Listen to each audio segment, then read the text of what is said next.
다음 소식입니다. 지금 제 앞에 냄새 없애는 탈취제라든지 물티슈, 우리가 흔히 쓰고 있는 생활용품이 놓여 있습니다. 모두 우리가 모르는 화학 성분이 들어가 있죠. 가습기 살균제가 사람의 목숨을 앗아갔다는 사실이 확인되면서 이제 우리 주변에 이런 방향제라든지 탈취제, 세정제, 워낙 안전해 보이는 게 없는 게 사실입니다.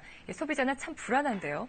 이 문제를 녹색 소비자연대 조유미 대표와 함께 얘기 나누겠습니다. 어서 오세요. 어서 오십시오. 네, 안녕하십니까. 네, 지금 앞에 보시는 이런 물건들이 우리가 사실 네네. 일상생활에서 가장 편하고 흔히 사용하는 제품들을 가져온 네. 거거든요. 네네. 그런데 이제는 손이 가지가 않습니다, 사실. 네네, 사용하시나요, 잘? 저희도 이제 집에서 굉장히 많이 사용해 네. 왔던 이제 제품들인데요. 이제 이번에 가습기 살균제 사건이 있으면서 사실 저도 충격을 많이 받았고 또 일반 소비자들도 굉장히 충격을 많이 받으신 것 같아요. 그래서 제습제 같은 경우에는 지금 판매량이 엄청 많이 줄어들고 네.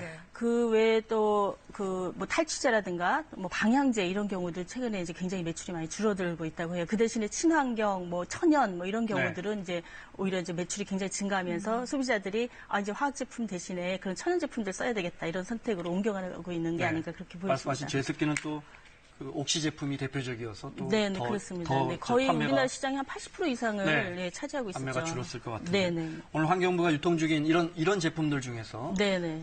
금지 물질 사용한 제품들 찾아내가지고 네네. 퇴출시켰다고 밝혔거든요. 저희가 네네. 화면으로 준비했습니다. 네. 지난 2015년 1월 1일 날 이제 화학물질 등록과 평가에 관한 법률이 이제 발효가 됐는데요. 네. 그것에 이제 기초해가지고 그 환경부에서 매년 그 화학 제품들을 시장에서 수거해서 성분이라든가 이런 게 적정한지에 대한 평가들을 이제 하도록 되어 있습니다. 그래서 네네. 거기서 331종을 이번에 조사한 걸로 되어 있는데 그 중에 7종이 이제 문제가 있다 그래서 회수 명령을 내리고 퇴출을 아예 시킨 그런 경우가 되겠죠. 저 제품들이 금지 물질을 썼다 이 말씀이시죠? 그렇죠. PHMG라고 이제 대표적으로 가습기 살균제 사건 이후에 그 가정생활 제품에는 혼합돼서는 안 되는 금지 물질로 지정을 한 건데 그 물질이 이제 들어가서 이제 퇴출되게 된 거고요. 실제로 우리나라에서 이런 제품들을 만드는 기업들이 굉장히 영세한 작은 기업들이 많습니다. 그래서 이미 사용 금지되고 법적으로도 여러 가지가 바뀌고 하는 건데 그것을 제대로 이해하지 못하거나 상황들을 추적하지 못해서 불법적인 행동을 하고 있는 기업들이 여전히 많이 있는 상태를 보여주는 것이죠. 네네. 지금 화면으로 보고 계시는 물건들 이외에도 그 탈취제에도 유해 성분이 들어가 있다고 해서 이것도 지금 논란이 되고 있는데 어떤 논란이 있는지 화면으로 준비했습니다. 보시죠. 진짜 냄새를 없애주니까. 오세베인 냄새를 제거해주는 PNG의 페브리즈인데요. 시장 점유율 1위 제품입니다. 페브리즈에 들어있는 성분 중에 항균제로 쓰이는 제4급 암모늄염이 인체에 유해할 수 있다는 주장이 나옵니다. 스프레이 등으로 분사돼서 작은 입자 상태가 된 이 물질이 흡입을 할 경우 폐에 손상이 갈 수 있다는 겁니다. 아주 미세한 크기인 경우에서는 신체 방어 기전을 뚫고 폐 깊숙이 침투되어집니다.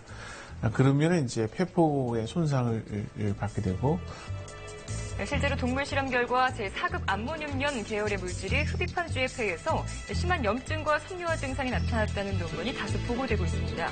문제는 소비자가 유해성 물질 함유 여부를 확인할 방법이 없다는 겁니다. 제품 겉면에는 미생물 억제제로 표시가 돼 있을 뿐 자세한 성분이 나와 있지 않고요. 제조사 홈페이지에도 성분 안내는 없습니다. 이에 대해서 한국 PNG는 제4급 암모늄염은 미국과 유럽에서도 허가된 안전한 물질이라고 해명했습니다. 또 한국의 관련 법규에 따라서 성분 표기를 한 것뿐이라고 답하기도 했습니다. 먹는 것도 이제 성분 표시 이런 걸 해주는데 가장 많이 쓰는 제품에 그런 게 없다는 게 좀 아마 판매가 요즘 급감했을 겁니다. 그렇죠? 오늘 정부가 인체에 우려되는 수준은 아니라고 했는데 앞서 전문의 분은 폐를 뚫고 들어간다는 거 아니에요?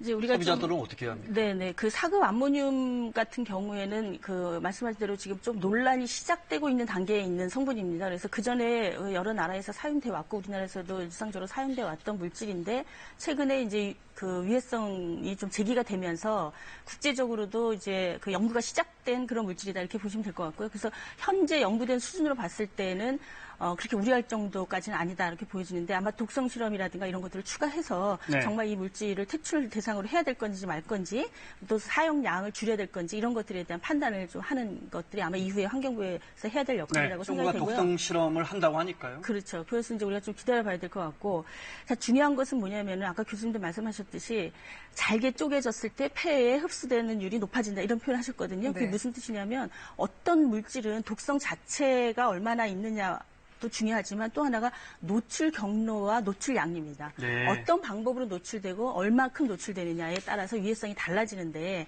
그래서 각습기 살균제 같은 경우에는 계속적으로 폐로 계속 흡입을 하게 되는 네. 상태였죠. 근데 이제 이런 페브리즈 같이 잠시 뿌리는 제품들은 그것에 비하면 훨씬 노출 정도가 적겠죠. 그래서 그것을 기준으로 해서 그 어느 정도를 사용해라라고 하는 기준이 이미 다 마련되어 있고 그 기준 안에서 사용을 하는 것인데 그렇다 하더라도 어쨌든 과량의 사용이라든가 네. 또는 어쨌든 이렇게 뿌리는 제품들, 스프레이 제품들은 폐에 일정 정도 흡수될 가능성이 굉장히 높기 때문에 네. 그런 경우에는 항상 이제 주의가 필요하고 그에 대한 경고를 명확히 할 필요가 있고요. 이제 성분 표시 같은 경우에는 나라마다 조금씩 제도가 다릅니다만 우리나라 같은 경우에는 화장품의 경우에는 전성분 표시를 의무화하고 있습니다. 화장품 법에 의해서. 네.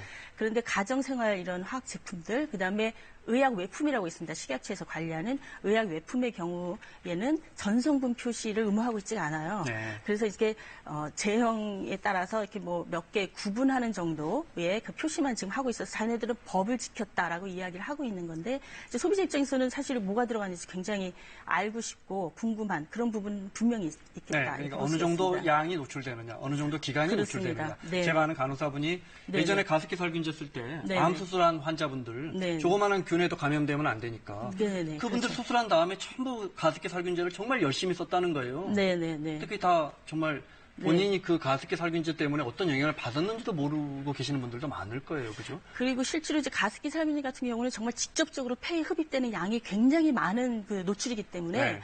그 부분을 우리가 정말 간과했다는 게 정말 이제 가슴 아픈 일이 네. 됐고요. 결과적으로 보면.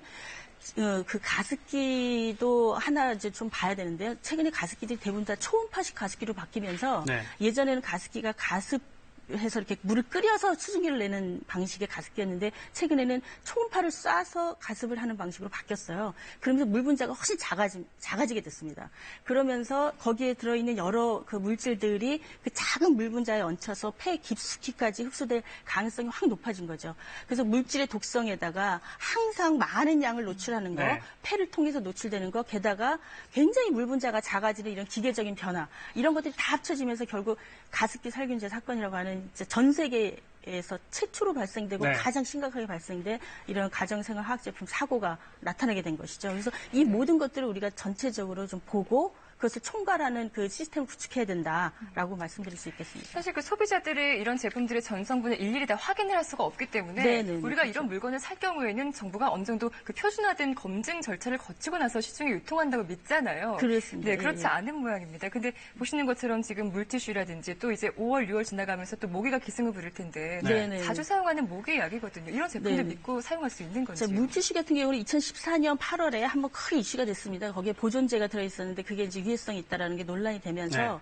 원래는 공산품으로 관리되던 게 지금은 화장품으로 관리가 되면서요. 제품에 대한 그 안전 그 검사를 다 의무적으로 하고 부작용이 생겼을 때 보고 의무도 강화됐고요. 그래서 관리 자체가 굉장히 강화됐습니다. 네. 물티슈 같은 그러니까 경우에. 저희가 궁금한 거는 네네. 이 제품 안에 성분이 10개가 들어있던 100개가 들어있던 네네. 정부가 검증한 성분만 들어있을 거라고 우리는 믿거든요. 네네, 그런데 그렇죠. 그렇지 않는 화장품 건가요? 법마다 조금씩 차이가 있는데 화장품의 경우에는 그 사용 가능한 물질 목록이 이미 정해져 있고요. 그 물질 네. 안에서만 그 첨가할 수 있도록 그렇게 법적으로 관리가 되어 있고 네. 이런 일반적인 가정생활학 제품의 경우에는 아까 말씀드린 화평법에 의해서 관리가 되는 건데요. 그런 경우에는 위해 우려 물질이라고 하는 것을 환경부가 지정해서 위해 우려 물질이 들어있는 제품의 경우에는 그 표시도 하도록 되어 있고 정부가 관리를 하도록 되어 있는데 네. 그 물질로 지정이 되기 전 단계의 경우에는 일반적으로 제품 그 화학 물질을 만들 때는 기본적인 위해성 평가는 다 하도록 되어 있습니다. 물질 자체가 상품화 될 때는 네. 다 이제 위해성 평가를 하게 돼 있는데 이게 제품하고 합쳐져서 시장에 나올 때 추가적인 그 제품 안전성 검토 이런 것들이 좀 취약할 수가 있는 거죠. 위에 우려 물질이 그러니까 지정이 안 되면. 이 안에 들어있는 성분은 다 정부가 검사를 하는데 그렇습니다. 합쳐져서 제품화되면서 제품화되면서 다른... 빠져나갈 수 있는 구멍이 생길 수가 있는 것이죠. 그래서 네네. 문제가 생길 수 있다. 그렇습니다. 알겠습니다. 시간 때문에 오늘 여기서 줄이겠습니다. 조윤미 녹색소비자연대 공동대표였습니다. 고맙습니다. 네, 감사합니다. 자, 오늘 뉴스 집중 오늘 순서 여기까지입니다. 네, 내일 오후 4시에 다시 찾아뵙겠습니다. 고맙습니다. 고맙습니다.